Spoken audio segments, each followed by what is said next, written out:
अस्सलाम वालेकुम, मेरा नाम डॉक्टर एहसानुल्लाह ख़ान है और मैं असिस्टेंट प्रोफेसर हूँ Burns plastic surgery centre Hyderabad Peshawar में। अक्सर क्लाइंट हमारे पास आते हैं और ज़्यादा कंप्लेंट करते हैं कि हमारे जो बाल हैं वो ज़्यादा तेज़ी से गिर रहे हैं, तो उसके लिए कोई इलाज सजेस्ट कर दें।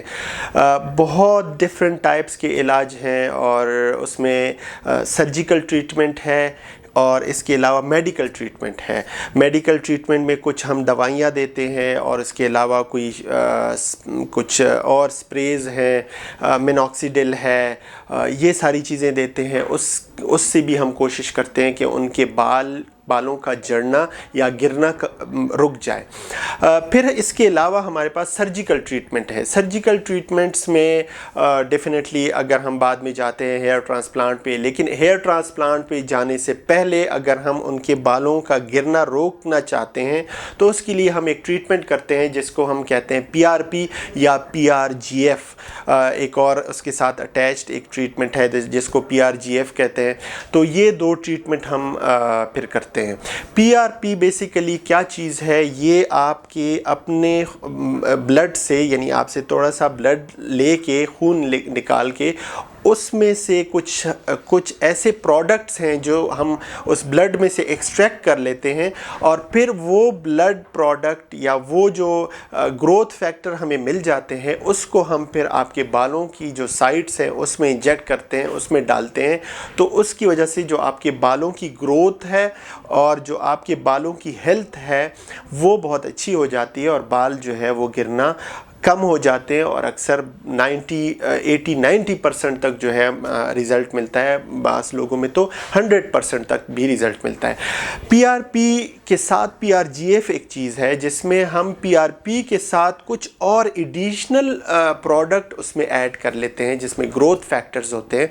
जब वो हम ऐड करते हैं तो उसका इफ़ेक्ट जो है वो बढ़ जाता है और उसकी वजह से जो बालों का गिरना होता है वो कम हो जाता है। अक्सर लोग फिर कॉस्ट के बारे यानी ख़र्चे के बारे में पूछते हैं। बहुत ज़्यादा सवालात इस बारे में होते हैं कि इस पे कॉस्ट कितनी आएगी। तो देखिए वही बात है, मैंने पहले भी इस पे डिस्कशन की है कि जो कॉस्ट होती है वो तो 3 चीज़ों पे डिपेंड करती है। वो एक चीज़ पे ये होती है कि वो बंदा कितना क्वालिफाइड है, इस पे डिपेंड करता है। फिर उसकी इंस्ट्रूमेंटेशन कैसी है, क्या वो स्टेरलाइज इंस्ट्रूमेंट यूज़ कर रहा है आपके लिए, फिर उसका एक्सपीरियंस क्या है, क्या वो वाकई में PRP बना सकता है या जस्ट आपके बालों में प्लाज्मा इंजेक्ट कर रहा है। मैं एक चीज़ आपको एक्सप्लेन कर दूं कि देखें PRP बनाना और PRP इंजेक्ट करना ये बहुत ही टेक्निकल चीज़ है।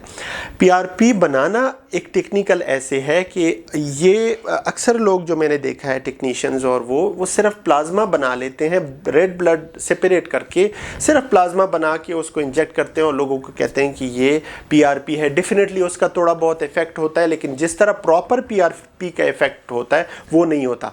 तो ये चीज़ें बहुत ज़्यादा काउंट करती हैं। टेक्नीशियन या बाकी जो इनएक्सपीरियंस लोग हैं वो इवन 5,000, 4,000 और 3,000 तक भी PRP करते हैं, लेकिन डेफिनेटली उसमें बहुत फ़र्क होता है और वो PRP जो है वो इतनी इफ़ेक्टिव नहीं होती क्योंकि वो बेसिकली PRP होती ही नहीं है। तो जो क्वालिफाइड प्लास्टिक सर्जन्स हैं या क्वालिफाइड लोग हैं उनके पास PRP की जो प्राइस स्टार्ट होती है वो अराउंड 8,000 स्टार्ट होती है और फिर आगे जाके अकॉर्डिंगली, क्योंकि फिर उसमें जब हम ग्रोथ फैक्टर्स ऐड करते हैं तो वो जाती है अराउंड 12,000 15,000, लेकिन स्टार्टिंग इसके दरमियान तकरीबन इसकी कॉस्ट होती है। एक बहुत इम्पॉर्टेंट सवाल अक्सर लोग पूछते हैं कि सर को गंजा करते हैं तो उससे बालों के गिरने पे या बालों की हेल्थ पे कोई इफ़ेक्ट होता है कि नहीं। सबसे पहले उसके लिए हम ये समझते हैं कि बाल क्यों गिरते हैं। बालों के गिरने के बहुत से वजूहात हैं। उसमें जो एक वजह है वो जेनेटिक या एंड्रोजेनेटिक, जिसमें ख़ानदानी, अगर आपके ख़ानदान में गंजपन है तो वो इफ़ेक्ट करता है, उसकी वजह से बाल गिरते हैं। दूसरी जो इम्पॉर्टेंट रीज़न है वो न्यूट्रिशन है। अगर आपका न्यूट्रिशन यानी खाना पीना ठीक नहीं है तो उसकी वजह से भी बाल गिर सकते हैं। तीसरी जो इम्पॉर्टेंट वजह और पाकिस्तान में जो बहुत इम्पॉर्टेंट है वो स्ट्रेस है, यानी टेंशन है। ज़ाहिर है आजकल लोगों की बहुत ज़्यादा स्ट्रेस है, टेंशन्स हैं, तो वो टेंशन और स्ट्रेस की वजह से भी बाल गिरते हैं और वाइट होते हैं। एक और वजह जो हेड शेव के साथ रिलेटेड है तो वो मैं एक्सप्लेन कर दूं कि देखिए, जब हम बालों पे हाथ लगाते हैं या बाल धोते हैं तो उस पे पुल होता है, यानी उस पे खिंचाव आती है। तो जितना लंबा बाल होगा उस पे खिंचाव ज़्यादा होगी, और जितना शॉर्ट होगा ज़ाहिर है उस पे खिंचाव कम होगा। तो ये भी एक इफ़ेक्ट करता है। तो बालों जो हेड शेव है, बाकी फैक्टर्स तो वही हैं, लेकिन सिर्फ ये जो चीज़ है कि जब आप बालों को धोते हैं या आप बालों में हाथ लगाते हैं ऐसे, तो उस पर खिंचाव कम होता है, तो उस वजह से जो है वो बाल गिरना कम हो जाते हैं। तो ये एक इफ़ेक्ट होता है। बाकी एज सच अगर आप टेंड करते हैं या गंजा करते हैं सर को, तो उस पर कोई ज़्यादा इफ़ेक्ट नहीं होता। बल्कि मैं तो अक्सर कहता हूँ कि देखें, जब आपने बाल टेंड कर लिया है तो कम से कम आप 5-6 महीने या 10 महीने तो आपके बालों से बेफिक्र हो गए, मतलब आपके बाल है ही नहीं।